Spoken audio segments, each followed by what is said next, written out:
one, I thought I would try an experiment with the digital recorder that I found. It's on a tripod on top of something because the tripod doesn't go up very high. But I just thought I would do a little bit of lecture this way. What I would like you to do to start with is to, once you hear these instructions, pause this video and pull up the slideshow, the PowerPoint slide. It's not voice threaded, so it's just in the regular PowerPoint folder, and it's with Friday's date, so 04/03/20. Pull that up and I'll give you instructions along the way as I talk about slavery. By the 18th century, slavery is really embedded in the North American experience. We talked about earlier, the first slaves who were sold into the Jamestown colony, but it wasn't yet set in stone what their lives were going to be. We talked about how that starts to change and how they build on previous experiences, but it's not yet this permanent race-based system that it later became. So I just want to talk about that just a little bit today, and then we'll talk about that in class more on Friday.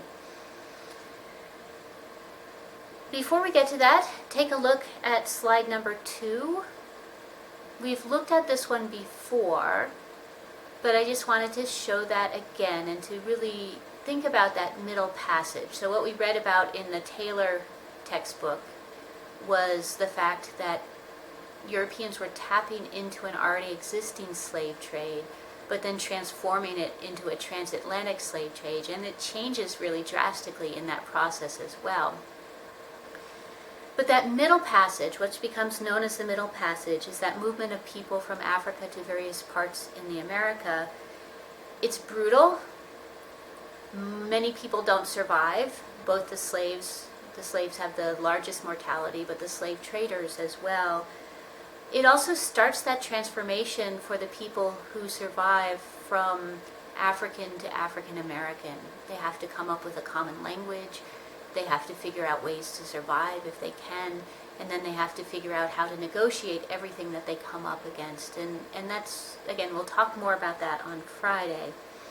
If you take a look at slide 3, after you listen to these instructions, just pause this video, take a look at it, and then answer the questions on the slide to yourself. And again, we can talk about this on Friday. So pause the video right now before picking it up, and take a minute to answer the questions on the slide.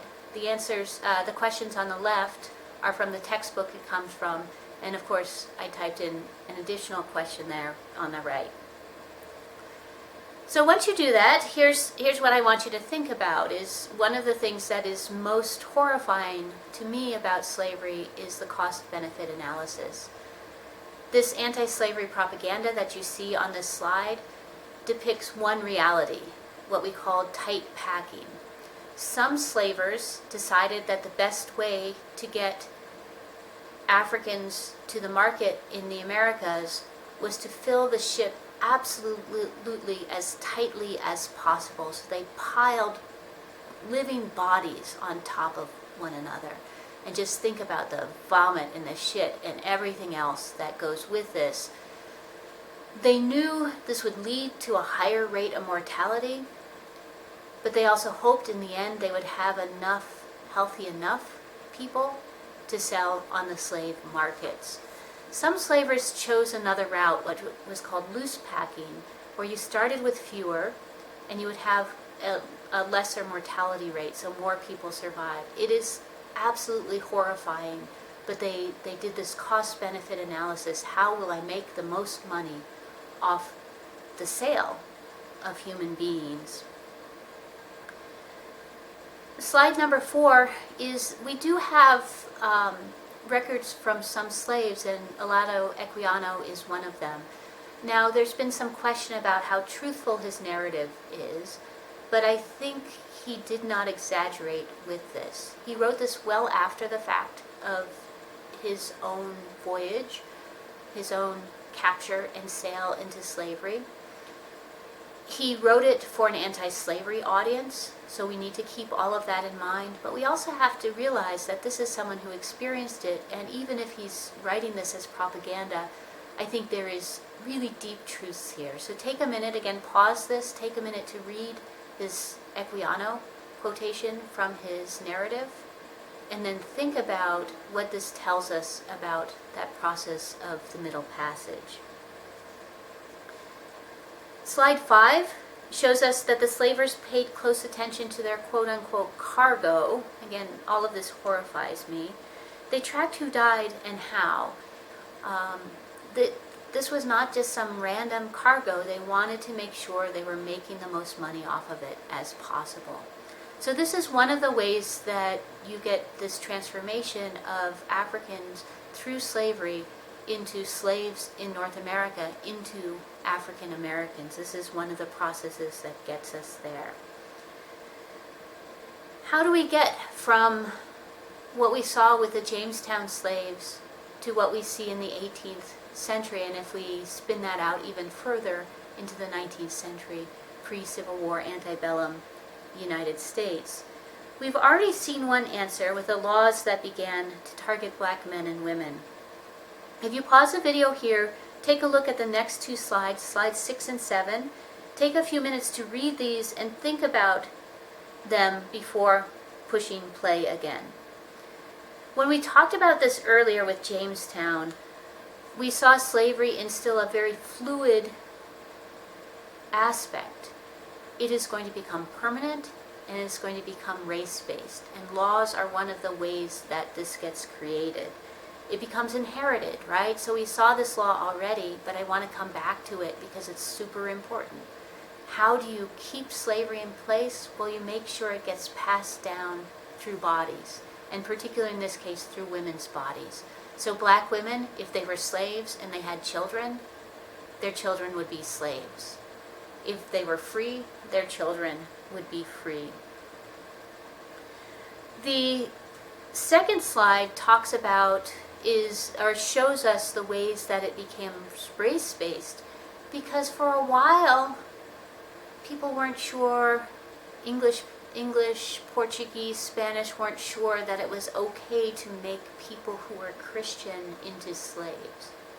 Well, with this law, they take that distinction away, and so now slavery in the Americas is becoming race-based rather than religion or something else. So think about those things.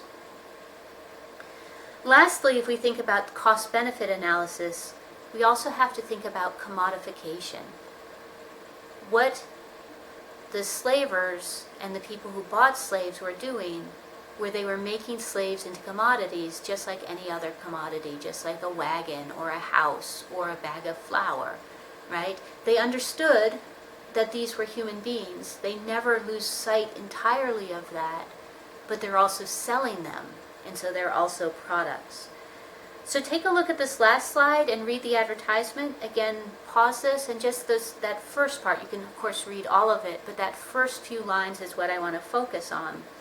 And then pause this video as you think about the information before turning it back on. Did you read it? Did you pause the video? There's a lot of information there. We know where the slaves are from. We talked about this in class. Why would it matter? Why would it matter that these are slaves from Angola? Well, we talked about this, right? So they have certain skills that slave buyers would be looking for. Now, slaves from Angola are interesting because slaves from Angola were also known as the potentially most rebellious group of slaves. And so you would have to weigh, do I want these slaves who might rebel, who might kill me in my sleep, for whatever it is that the skills that they have?